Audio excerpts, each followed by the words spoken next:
Abençoado, eu sou Ferreira Guimarães e essa é mais uma reflexão teológica cristã cultural, desta vez no livro O Manifesto Comunista, sob o prisma do conteúdo bíblico que está no Evangelho de Mateus, no capítulo 16, do versículo 15 ao 18. Disse-lhe ele, Jesus: E vós, quem dizes que eu sou? E Simão Pedro, respondendo, disse: Tu és o Cristo, o Filho do Deus vivo. E Jesus respondendo disse-lhe: Bem-aventurado és tu, Simão Bar-Jonas, porque a ti não revelou a carne e o sangue, mas meu Pai que está nos céus. Porque também te digo que tu és Pedro, e sobre esta pedra edificarei a minha igreja, e as portas do inferno não prevalecerão contra ela. Aleluias, palavras do Senhor. Querido, o Manifesto Comunista, originalmente denominado Manifesto do Partido Comunista Alemão, publicado em 21 de fevereiro de 1848, é historicamente um dos tratados políticos de maior importância mundial. Comissionado pela Liga dos Comunistas, escrito pelos teóricos fundadores do socialismo científico, Karl Marx e Engels, expressa o programa e propósito da Liga dos Comunistas. Foi a plataforma da Liga uma associação dos trabalhadores, primeiramente apenas alemães, depois internacional. Uma sociedade secreta. Hoje, sendo um dos livros mais lidos em todo o mundo, com traduções em todos os idiomas, muito controversa, principalmente entre os religiosos cristãos. O Manifesto Comunista, escrito no meio do grande processo de lutas urbanas da Revolução de 1848, chamado também de Primavera dos Povos, um processo revolucionário de quase um ano que atingiu os principais países europeus. É uma análise da Revolução Industrial contemporânea a ela. Duas de suas maiores reivindicações foram as reformas sociais, sendo a conquista da diminuição da jornada diária do trabalho de 12 para 10 horas e o voto universal, embora apenas para homens, as mulheres eram excluídas na época. Também descreve que a insurreição em Paris fora derrotada em junho de 1848. Foi a primeira grande batalha entre o proletariado e a burguesia. A partir dessa época, a luta dos trabalhadores é reduzida, e embora movimentos independentes continuassem a mostrar sinais de vida, eles eram sistematicamente derrotados. A Liga fora dissolvida pelos seus próprios membros, a partir do que o manifesto é condenado a um longo esquecimento. Marx e Engels parte de uma análise histórica, distinguindo as várias formas de opressão social durante os séculos e situam a burguesia moderna como uma nova classe opressora. Não deixam, porém, de citar o seu papel revolucionário, tendo destruído o poder do Estado e da religião. Marx, Engels, só resta saber de qual religião, certamente não do cristianismo genuíno. Eles valorizam a liberdade econômica extremamente competitiva e um aspecto monetário frio em detrimento das relações pessoais e sociais, assim tratando o operário como uma simples peça de trabalho, deixando completamente desmotivado e contribuindo para sua miserabilidade e coisificação. Abençoado. Aliás, o marxismo-leninismo pretendera ser a primeira religião secular em sua versão soviética, mas o próprio Império Russo foi arruinado no fim do século XX. Ambos socialistas, Marx e Weber, leram a Bíblia, obviamente, mas não creram que somente no Cristo ressurreto está a verdadeira religião. Bem, o manifesto afirma que A luta do proletariado contra a burguesia começa com a sua própria existência. Tomando consciência da sua situação, tende a se organizar, a lutar contra a opressão e, ao tomar o conhecimento do contexto social histórico onde está inserido, especifica o seu objetivo de luta. Outro ponto que legitima a justiça, segundo Marx, na vitória do proletariado, seria de que este, após vencidas as lutas de classe, não poderia legitimar o seu poder sob forma de opressão, pois defende exatamente o interesse da grande maioria, a abolição da propriedade. Marx e Engels.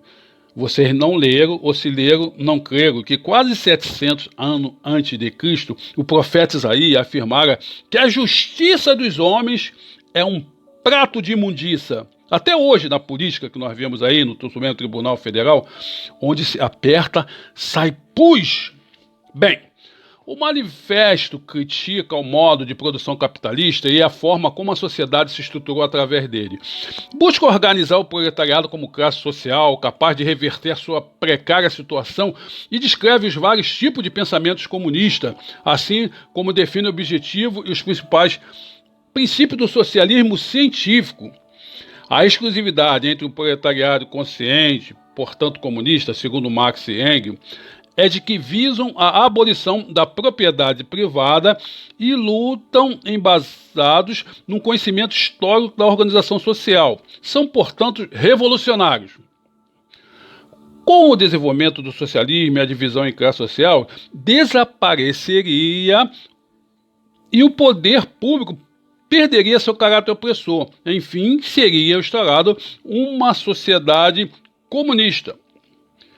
No terceiro capítulo, se analisa e critica 3 tipos de socialismo. O socialismo reacionário, que é uma forma da elite conquistar a simpatia do povo, e mesmo tendo analisado as grandes contradições do sociedade, olhava de ponto de vista burguês e procurava manter as relações de produção e de troca. Também o socialismo conservador, com seu caráter reformador e antirrevolucionário. E o socialismo utópico, que apesar de fazer uma análise crítica da situação operária, não se apoia em luta política, tornando-se a sociedade comunista intangível. O quarto capítulo fecha com as principais ideias do manifesto, com destaque em questões de propriedades privadas e motivando a união entre os operários. Acentua a união transnacional em detrimento do nacionalismo esbanjado pelas nações, como manifestado na célebre frase de Engels: proletários de todos os países, univos! Tô mal não, hein? Eu acho que eu vou me candidatar aí a alguma coisa aí, próxima eleição. O Manifesto Comunista apoia um governo transitório que promova a abolição da propriedade da terra e seu rentismo, uma atribuição progressiva, a abolição do direito sobre herança, confisco das propriedades de rebeldes e foragidos, centralização do crédito pelo atacado nas mãos do Estado, em apoio às cooperativas de minicrédito, estatização total das empresas de transporte e comunicação, estatização dos meios de produção, da agricultura, das farmas de forma planejada, igualdade entre todas as formas de trabalho, além da criação de um corpo de funcionários públicos voltado para a agricultura, integração completa entre os campos e cidade, educação infantil universal em escola pública, proibição de trabalho infantil e integração entre o mundo fabril e o mundo escolar. Abençoado. Certamente algumas atitudes políticas e sociais do manifesto são ótimas. Outras nem tantas assim. E também existem algumas que são também cruelmente opressoras. Todavia, após várias contestações, até mesmo por grandes líderes socialistas como Lenin, Trotsky, que concordam em introduzir no Manifesto Comunista correções de ideias, afirmando que já está envelhecido em alguns pontos o nosso manifesto. Demonstrando então que não basta a classe operária apoderar-se da máquina do Estado para adaptar aos seus próprios fins, que a classe operária deveria quebrar, destruir a máquina do Estado, não se limitando apenas a senhorar-se dela. Abençoado.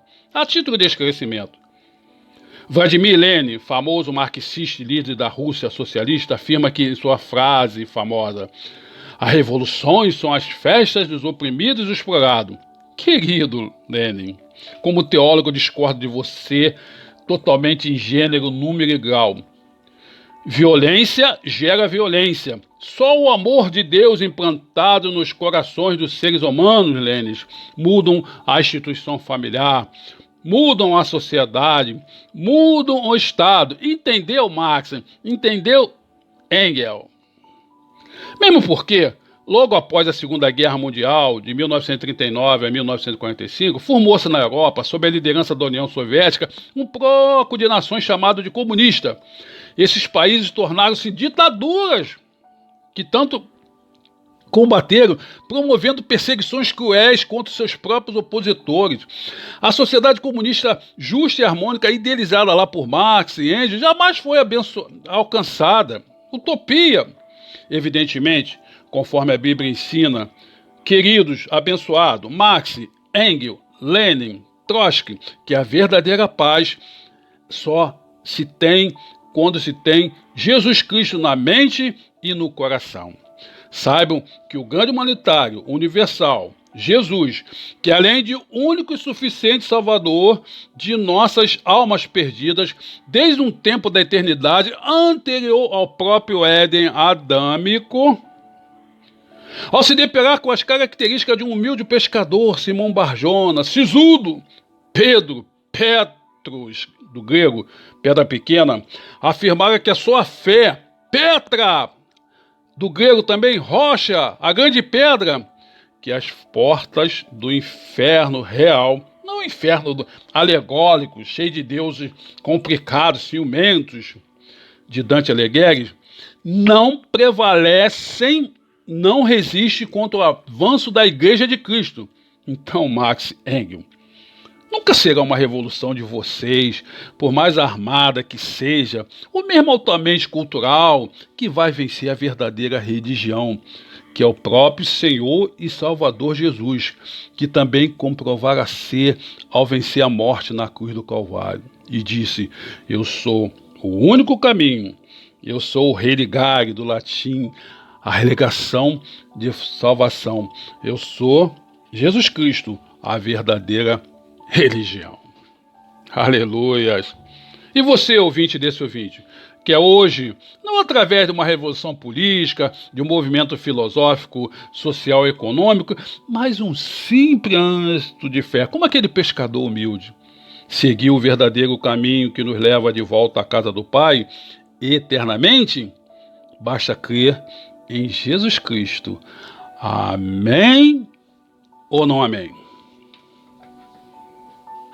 Querido, se você puder abençoar nossas missões urbanas entre os menos favorecidos, dê o seu like aí, faça a inscrição no nosso canal, compartilhe o nosso vídeo e nos convide para uma palestra na sua instituição. Eu sou o Reverendo Ferreira Guimarães, a voz do invisível social e eclesiástico.